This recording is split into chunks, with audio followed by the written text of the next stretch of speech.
Konselor dalam analisis transaksional berperan sebagai fasilitator yang bersikap terbuka, bertanggung jawab, hangat, perhatian, dan tulus. Dalam hal ini, konselor menerangkan konsep analisis transaksional, mendorong dan membimbing konseli untuk mempercayai ego dewasanya sendiri, sehingga memiliki keterampilan interpersonal dengan menggunakan status ego yang tepat. Konseli memiliki berbagai kondisi bentuk ego yang disebut dengan ego status, yaitu unsur-unsur kepribadian yang terstruktur. Adapun status tersebut terdiri dari unsur-unsur sebagai berikut. Yang pertama, status ego orang tua, yaitu bagian dari kepribadian yang menunjukkan sifat-sifat orang tua yang berisi perintah. Jika konseli merasa dan bertingkah laku seperti orang tuanya dahulu, maka dapat dikatakan bahwa individu tersebut dalam status ego orang tua. Status ego orang tua merupakan integrasi perasaan, sikap, pola tingkah laku yang mirip dengan bagaimana orang tua konseli merasa dan bertingkah laku terhadap dirinya. Yang kedua, status ego dewasa, yaitu bagian dari kepribadian yang objektif, stabil, tidak emosional, rasional, logis, bekerja dengan fakta dan kenyataan. Selalu berusaha untuk menggunakan informasi yang tersedia untuk menghasilkan pemecahan yang terbaik dalam berbagai masalah. Yang ketiga, status ego anak, yaitu bagian dari kepribadian yang menunjukkan ketidakstabilan kreatif, humor, serta inisiatif, masih dalam perkembangan, perubahan, ingin tahu, dan sebagainya. Assalamualaikum. Waalaikumsalam. Oh, Binda ya, silakan masuk. Iya, Bu. Silakan duduk, Binda. Sini. Ya, terima kasih, Bu. Sini ya, Bu ya. Binda bisa mulai dari memperkenalkan diri dulu. Saya nama lengkap itu Dinda Rahmalia, Ibu, tapi biasanya tuh dipanggil Dinda sama teman-teman. Sebelumnya kenalin Ibu Leonanda. Dinda bisa panggil Ibu dengan Ibu Nanda. Oke, Dinda gimana kabarnya? Kurang baik sih, Bu. Soalnya tuh akhir-akhir ini saya ngerasa kurang baik aja gitu. Oke, tapi sebelum kita mulai, Ibu mau memastikan satu hal dulu nih ke Dinda. Dinda kesini menemui Ibu mau kasih konseling kan ya? Iya, Bu. Oke, tapi sebelumnya Dinda udah tahu belum apa itu konseling? Udah tahu cuma tahu dikit doang itu sih, Bu. Kayak konseling itu cuma buat kayak tempat curhat, terus dengerin cerita, kayak ngasih solusi gitu nggak sih, Bu, kalau setahu Dinda? Iya, tapi sebenarnya konseling itu lebih dari sekedar bercerita. Jadi di sini Ibu izin menjelaskan lebih dahulu ya apa itu konseling. Nah, jadi konseling itu adalah profesi di mana Ibu sebagai konselor yang akan membantu Dinda sebagai konseli untuk menemukan solusi terhadap permasalahan yang sedang Dinda hadapi. Dalam sesi ini juga Dinda diharapkan dapat lebih aktif untuk menceritakan masalah yang sedang Dinda hadapi. Kemudian keputusan yang kita sepakati yaitu semua keputusan ada tangan Dinda. Kemudian dalam sesi konseling ini Dinda diharapkan dapat lebih aktif untuk menceritakan masalah yang sedang Dinda hadapi ke Ibu dan mencari solusinya. Dan di sini Ibu membantu Dinda untuk menemukan solusi yang tepat, dan Dinda juga nggak perlu ragu dan canggung untuk cerita ke Ibu karena semua keterangan yang Dinda berikan ke Ibu akan terjamin kerahasiaannya. Sampai sini gimana, Dinda jelas? Oh, jadi gitu ya, Bu ya. Paham sih, Bu, udah jelas. Ya. Oke, bagus. Sebelumnya Ibu mau menjelaskan 3 asas dalam konseling. Jadi yang pertama itu ada asas keterbukaan. Jadi Dinda boleh cerita apapun ke Ibu dengan jujur tanpa Dinda takut dihakimi.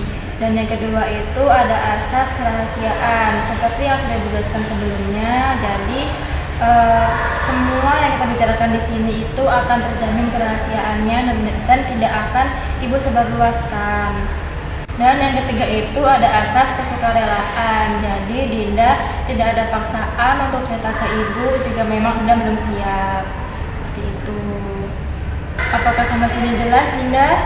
Jelas, Bu, cukup jelas. Oke, dan sesi konseling kita ini akan berlangsung sekitar 25 menit. Jadi sekiranya nanti di tengah jalan Dinda masih ada yang perlu disampaikan ke Ibu, mungkin kita bisa jadwalkan kembali untuk sesi berikutnya. Begitu ya Dinda.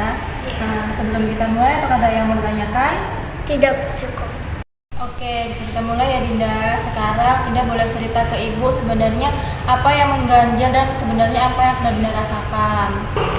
Jadi gini Bu, kan Dinda tuh di sekolah tuh sekarang lagi jalanin jurusan yang bukan Dinda mau gitu Bu, tapi Dinda tuh lagi jalanin jurusan yang kemauan dari orang tua Dinda gitu Bu. Emangnya Dinda maunya ambilnya jurusan apa? Sebenarnya tuh Dinda tuh pengennya jurusan IPS Bu, tapi kemauan orang tua itu jurusan IPA. Oke, jadi sekarang Dinda ada di jurusan IPA. Tapi padahal jurusan IPA itu juga bagus loh, juga banyak yang ngambil jurusan IPA. Ini kenapa Dinda? Jurusan IPA emang bagus sih Bu, tapi Dinda tuh ngerasa pas lagi jalanin jurusan IPA tuh kurang nyaman gitu Bu. Dan orang sebenarnya tuh orang tua Dinda tuh berharap itu Dinda jadi dokter, cuman Dinda tuh nggak suka. Padahal tuh Dinda juga pengennya tuh bukan pengen jadi dokter, tapi jadi akuntan gitu Bu. Makanya Dinda maunya tuh di jurusan IPS. Oke, jadi di sini Dinda merasa terbebani ya, karena jurusan yang sekarang Dinda ambil ini bukan kemauan Dinda, tapi kemauan orang tua Dinda, seperti itu. Iya Bu, semuanya tuh orang tua Dinda tuh kayak ngatur semuanya gitu loh Bu. Tuh sampai kayak fakultas nanti yang mau Dinda kuliah itu udah ditentuin gitu, harus fakultas kedokteran, terus Dinda harus jadi dokter gitu Bu. Makanya Dinda terbebani gitu.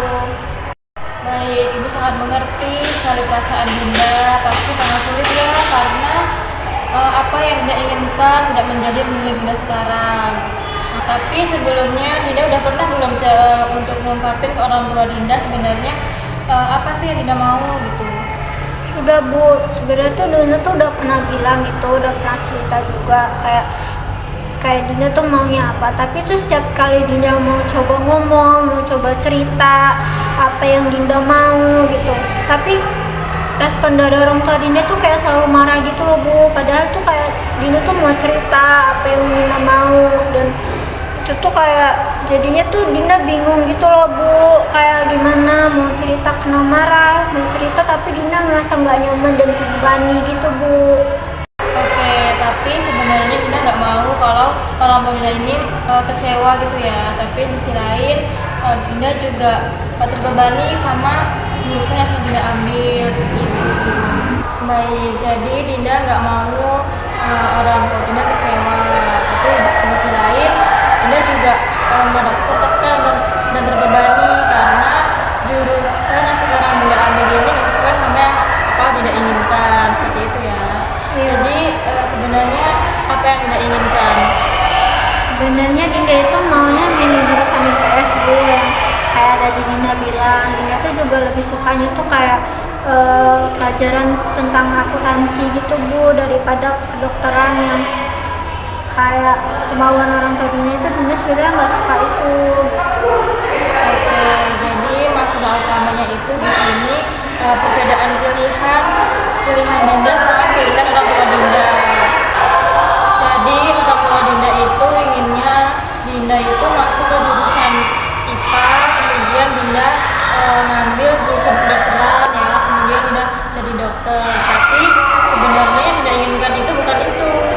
Dinda inginkan itu sebenarnya Dinda maunya masuk jurusan IPS, kemudian Dinda mau jadi akuntan, seperti itu. Iya Bu, benar. Sebenarnya tuh Dinda tuh ngerasa kalau misalkan Dinda milih jurusan yang nggak sesuai sama keinginan dan kemauan Dinda atau kayak dari hati Dinda tuh, Dinda ngerasa tuh Dinda nggak akan bisa sukses gitu Bu. Oke, baik. Tapi sebenarnya dengan cara orang tua Dinda seperti itu, orang tua Dinda ini sebenarnya menginginkan yang terbaik untuk anaknya ya. Tapi mungkin caranya yang kurang tepat atau tidak sesuai dengan apa yang Dinda inginkan gitu ya. Iya, tahu Bu. Sebenarnya tuh Dinda tahu kalau misalkan orang tua Dinda tuh emang pengennya yang terbaik. Tapi kan Dinda juga pengen gitu loh Bu, milih jalan Dinda sendiri. Selama ini kan selalu kayak ditentuin gitu dari Dinda kecil, SD, SMP, SMA. Dinda tuh pengen milih jalan Dinda sendiri gitu Bu. Oke, Ibu sangat mengerti. Jadi sebenarnya Dinda juga punya hak untuk menentukan pilihan Dinda sendiri. Baik, mungkin kita bisa mencari solusi untuk masalah ini agar orang tua dan juga kayak merasa dihargai dan tidak dikecewakan seperti itu ya. Dinda, mungkin kita perlu mencari solusi untuk masalah ini. Mungkin Dinda bisa mulai untuk berbicara ke orang tua Dinda mengenai sebenarnya apa yang Dinda inginkan. Sejujurnya tuh Dinda tuh udah pernah mencoba gitu Bu, tapi ya itu balik lagi merekanya tuh nggak mau mendengarkan. Oke, jadi Dinda udah pernah mencoba ya. Mungkin gimana kalau bisa diganti dengan cara lain, dengan Dinda bisa menunjukkan prestasi Dinda di bidang IPS atau menunjukkan kemampuan Dinda di bidang IPS. Jadi sehingga nanti ketika Dinda mau berbicara ke orang tua Dinda punya alasan yang jelas untuk diberikan ke orang tua Dinda seperti itu. Ya Ibu, sebenarnya apa yang Ibu bilang itu salah satu cara yang bagus sih Bu. Saya tuh pernah dapat kayak nilai bagus di pelajaran IPS. Mungkin itu bisa menyayangi mereka ya Bu ya? Nah itu bisa Dinda, itu juga udah bagus banget. Mungkin Dinda juga bisa menjelaskan kenapa Dinda memilih jurusan IPS ini, karena Dinda memiliki cita-cita untuk menjadi akuntan, dan Dinda juga bisa menjelaskan kalau Dinda memilih jurusan ini bisa untuk mendukung Dinda untuk mencapai cita-cita Dinda tadi. Jadi gimana, Dinda siap untuk melakukan itu? Sebenarnya sih belum siap Bu, tapi Dinda mau coba berusaha dulu untuk mencoba ngomongin itu ke orang tua Dinda. Walaupun kayaknya agak susah, tapi Dinda mau coba dulu. Ya Dinda, jangan khawatir, karena kalau Dinda memulai komunikasi yang baik dengan orang tua Dinda dan Dinda menjelaskan, pasti orang tua Dinda akan mengerti apa yang Dinda inginkan sebenarnya. Nah, kita mungkin bisa menyusun rencana yang bisa Dinda lakukan. Jadi yang pertama itu Dinda bisa menentukan nih waktu yang tepat untuk Dinda bicara ke orang tua Dinda. Dinda bisa memastikan dulu keadaan di rumah ini dalam kondisi yang baik gitu. Jadi sehingga nanti pas Dinda bisa mau berbicara ke orang tua Dinda itu orang tua Dinda bisa mengerti dan bisa menerima, karena dengan kondisi yang baik tadi itu orang tua Dinda akan insya Allah akan bisa mengerti seperti itu. Baik Ibu, mungkin nanti Dinda coba cari waktu yang tepat dan kondisi yang tepat supaya Dinda bisa ngobrol dengan kedua orang tua Dinda. Selanjutnya Dinda juga bisa berbicara dengan orang tua Dinda itu jangan terbawa emosi. Dinda harus mencoba dengan bahasa yang tenang dan santai agar kedua orang tua Dinda bisa mendengarkan, dan Dinda juga bisa menjelaskan sebenarnya apa yang Dinda inginkan gitu. Iya Bu, mungkin nanti Dinda coba berbicara sama kedua orang tua Dinda dan Dinda kasih alasan yang tepat dan jelas kenapa Dinda mau jadi akuntan, terus Dinda memilih jurusan IPS. Dinda juga harus tetap mendengarkan pendapat orang tua Dinda, tapi jika nanti orang tua Dinda masih tetap kekeh dan tetap tegas, mungkin bisa mengambil jalan tengah yang bisa diterima oleh Dinda dan orang tua Dinda itu. Baik Ibu, mungkin Dinda mau coba mendengarkan pendapat dari kedua orang tua Dinda terlebih dahulu, terus mungkin nanti menyampaikan pendapat Dinda. Dinda janji Bu, Dinda mau coba bicara sama kedua orang tua Dinda secepatnya. Semoga aja mereka mau dengerin apa kata Dinda ya Bu. Oke, bagus Dinda. Ibu yakin dengan Dinda bisa berkomunikasi yang baik dengan orang tua Dinda, pasti orang tua Dinda akan mendengarkan apa yang Dinda inginkan. Tapi kalau memang orang tua Dinda masih kekeh dan keras kepala, Dinda jangan langsung putus asa. Dinda bisa coba dengan cara yang lainnya. Kasih ya Ibu, tadi sudah memberikan saran ke Dinda. Mungkin Dinda akan mencoba sebaik mungkin apa yang bisa Dinda lakukan. Baik, Dinda semangat terus ya untuk menghadapi masalah yang sedang Dinda hadapi. Dinda juga udah hebat banget, udah berani menemui ibu di sini untuk cerita dan kita mencari solusinya. Semangat terus ya Dinda. Iya Ibu. Baik Dinda, Ibu mau menyampaikan masukan untuk Dinda kalau Dinda itu udah terbuka dan menceritakan perasaan Dinda ke Ibu. Itu langkah yang bagus untuk Dinda. Yang penting sekarang yaitu Dinda selalu menjaga komunikasi dengan orang tua Dinda. Meskipun itu sulit untuk Dinda ya. Ibu, terima kasih atas masukan dan arahan dari Ibu. Iya Dinda, sama-sama. Dinda jangan lupa ya kalau Dinda itu punya hak untuk menentukan pilihan Dinda sendiri. Iya Ibu, terima kasih sekali lagi atas masukan dan arahan dari Ibu. Mungkin setelah cerita dari ini Dinda mau coba untuk bicara dengan kedua orang tua Dinda.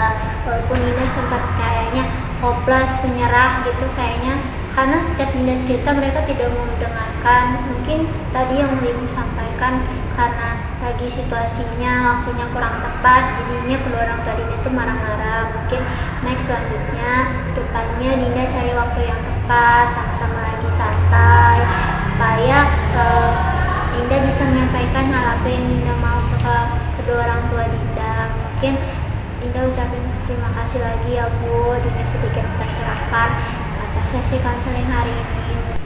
Iya Dinda, sama-sama. Semangat terus ya. Ibu yakin Dinda pasti bisa. Sekarang Dinda habis ini mau kemana? Mau langsung pulang aja sih Bu, kayaknya mau ini nanti naik Gojek aja.